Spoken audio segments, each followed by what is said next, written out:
Olá, aluno! Voltamos com a aula de rastreio de pé de riscos. Nós vamos falar sobre o exame de sensibilidade tátil pressórica. Vamos conhecer o estesiômetro, que é um equipamento que faz essa aferição da capacidade de percepção da pressão exercida num ponto específico do pé. Tá? Geralmente, a gente realiza esse exame para saber se a pessoa tem ainda essa sensibilidade, se ela consegue sentir aquela pressão nos pés e em pontos em que pode gerar ali essa falta de sensibilidade também, tá?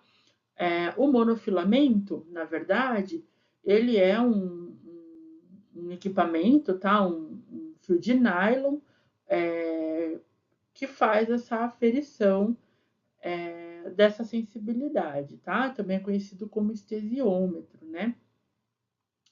A gente tem várias gramaturas, na verdade, tá? Cada cor representa uma gramatura. Na podologia, a gente utiliza o de 10 gramas, tá? Que é o laranja. Já é o suficiente para a gente conseguir perceber. Vocês vão encontrar também no mercado a venda do kit completo, né? Do estesiômetro. Mas se você conseguir comprar o laranja para fazer aí a aferição, já é uma excelente ferramenta também.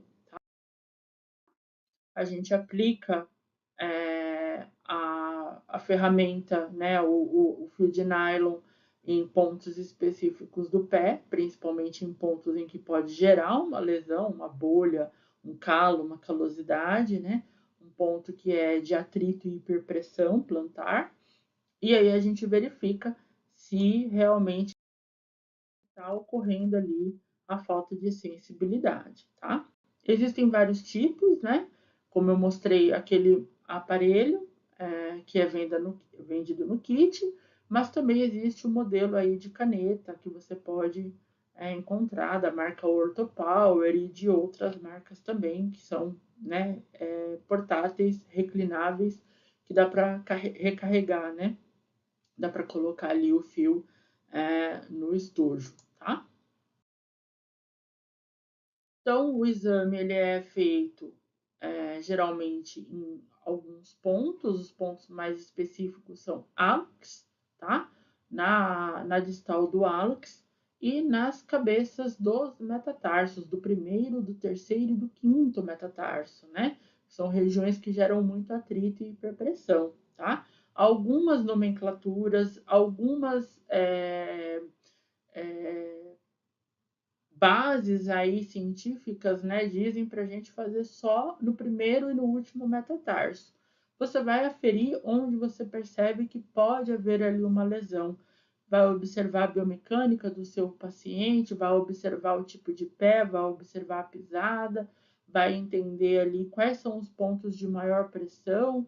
Se você realiza, por exemplo, a baropodometria ou a plantigrafia, você já sabe quais são os pontos de maior pressão no pé do seu paciente, você pode realizar, então, a tátil pressórica nesses pontos de atrito e hiperpressão, tá? Cliente conseguiu identificar essa pressão do monofilamento, ele está preservado, tá? Se ele não conseguiu identificar, a gente fala que deu alterado, tá? O resultado deu alterado. Como é que você realiza isso? O cliente vai estar de olho fechado, e você vai aplicar nesses pontos. E ele tem que dizer para você onde foi aplicado, no dedão, no pé direito, no pé esquerdo. E ele vai ter que dizer para você onde foi aplicado esse monofilamento, tá bom?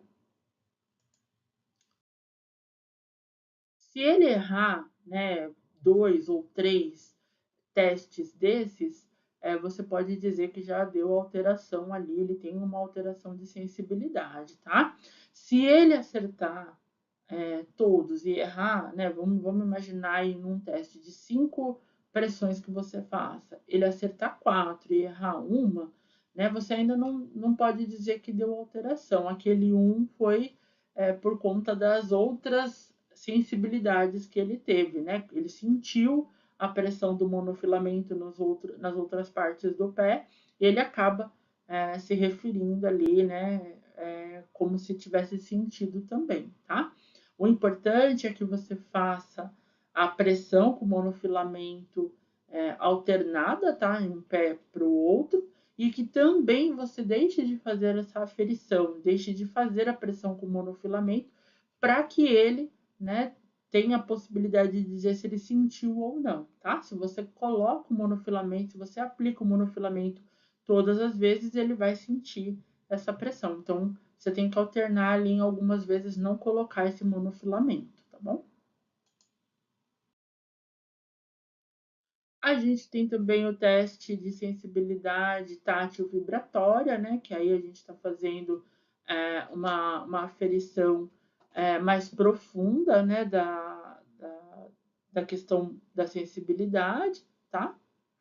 A gente pode fazer com o diapasão de 128 Hz, que colocado sobre a articulação, tá? Então, a gente vai fazer uma aferição e colocar na articulação para ver se ele consegue sentir essa onda, essa vibração que o diapasão exerce quando a gente faz a avaliação, tá? Então, você vai bater o diapasão na sua mão, aquela haste lá em cima vai ser batida e vai ser aplicada na articulação. Então, você bate o diapasão e coloca na articulação do seu cliente, como está na foto ali. Ele tem que sentir essa vibração até o término, tá? Se ele não consegue perceber a vibração até o término, deu alterado.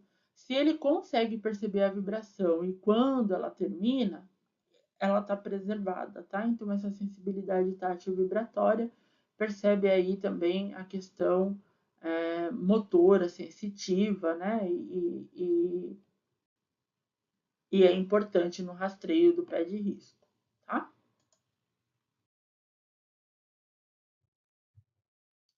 A gente também aplica o exame de sensibilidade tátil dolorosa, tá? Porque a gente também precisa ver se o cliente sente dor, né? Quando a gente realiza esse exame. O monofilamento, ele não aplica dor, né? Ele é um monofilamento fino. Então, quando a gente coloca ele sobre a pele, ele até enverga, vocês viram ali na foto, né?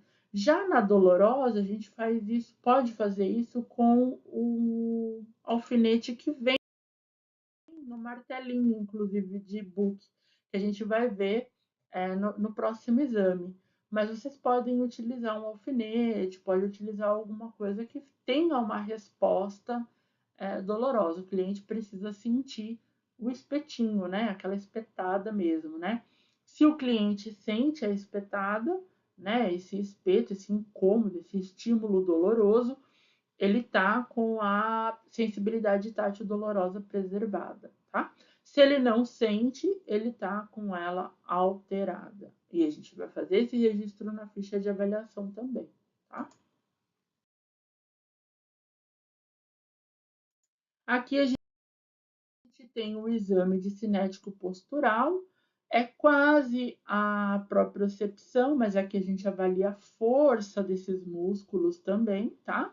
Então, a gente vai fazer um movimento contrário, né, do músculo para ver se o cliente tem aí a propriocepção com a questão da avaliação de força. Vou erguer o polegar e ele vai fazer força para baixo, né, para ver se a força dele tá, né, ainda, né, se ele tem essa capacidade de força.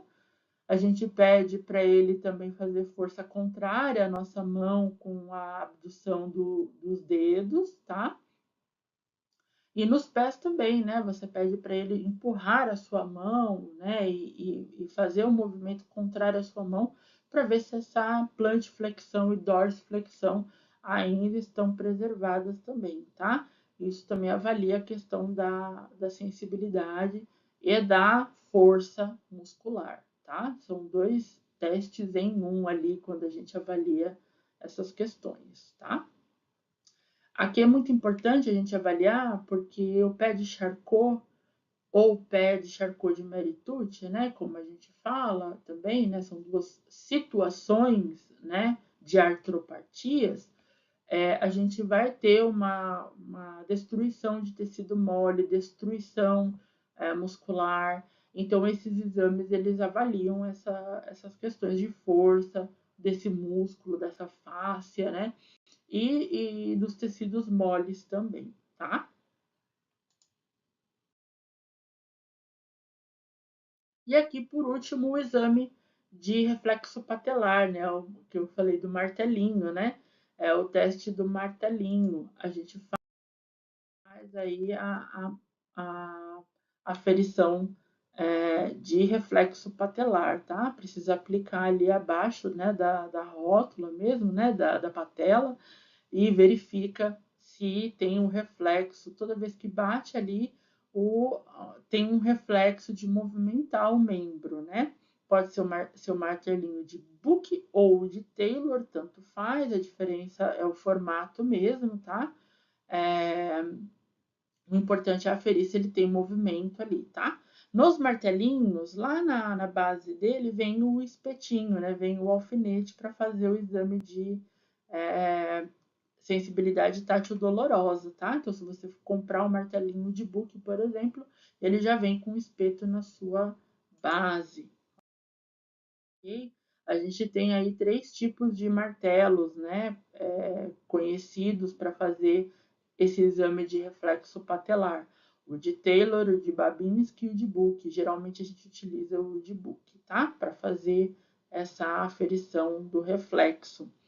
Isso também para a gente aferir a questão musculatura interóssea, a questão neural, né? Se tem sinapse neural ali para a coluna e quadril, e se o cliente consegue fazer esse movimento, né? Se o cérebro está funcionando ali com relação a esse movimento, tá? O diabetes e outras doenças afetam essas sinapses. Então, é muito importante fazer esses exames e rastrear de forma mais integral e completa. Eu espero que você tenha aprendido um pouco sobre o rastreio do pé de risco.